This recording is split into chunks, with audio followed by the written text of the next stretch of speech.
এই ব্যাপারটা যথেষ্ট গুরুত্ব দিয়ে 1 ঘন্টার মধ্যে মামলাটি শুনানি শুনেছেন এবং রায়ের মধ্যে মাননীয় আদালত অনেক জিনিস এখানে নিয়ে এসেছেন। যারা রেসপন্ডেন্ট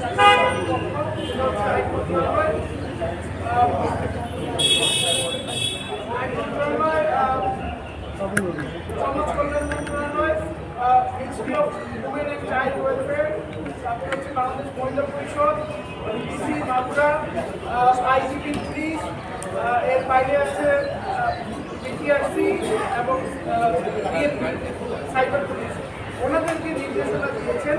প্রথম নির্দেশনাটি হচ্ছে এই যে এই শিশু 7 বছরের শিশু যিনি ভিকটিম এবং তার বোন যার বয়স 14 বছর সেও শিশু, এই দুজনের যেই নাম এবং ছবি এবং ভিন্ন ভিডিও চিত্র অথবা ছবি এবং অন্যান্য কিছু যেগুলো বিভিন্ন মিডিয়ার মাধ্যমে অথবা সোশ্যাল মিডিয়ার মাধ্যমে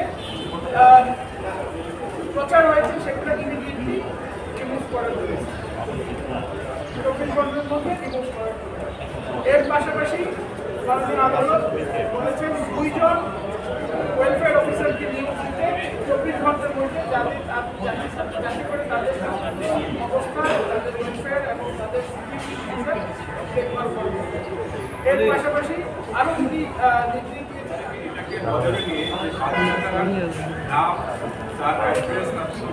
সব জায়গাতে ডিলিট করা হয়। এখানে আমাদের নারী শিশু নির্যাতন দমন আইনের ধারা 14 থেকে অফেন্স রেপ ভিকটিমের রেপ আইডেন্টিটি ডিসক্লোজ করা যাবে সেটা ডাইরেকশন দেওয়া আছে যাতে করে এটাকে রিমুভ করা হয়। এটা যদি না করা হয় সেই ক্ষেত্রে এই গভর্নমেন্ট বডি তো পানিশেবল হবেই।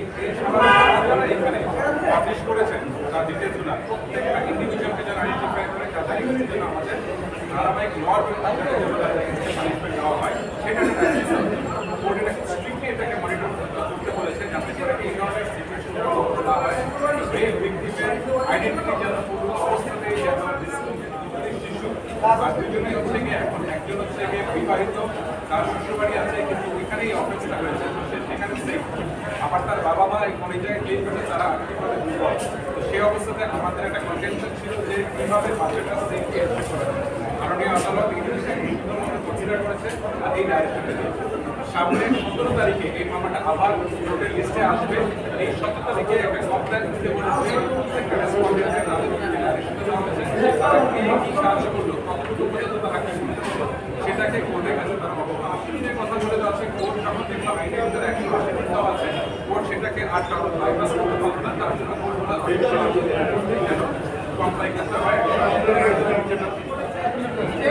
একটা গাইডলাইন বানাতে, যাতে করে সারা দেশ জুড়ে নারীর বিরুদ্ধে সহিংসতা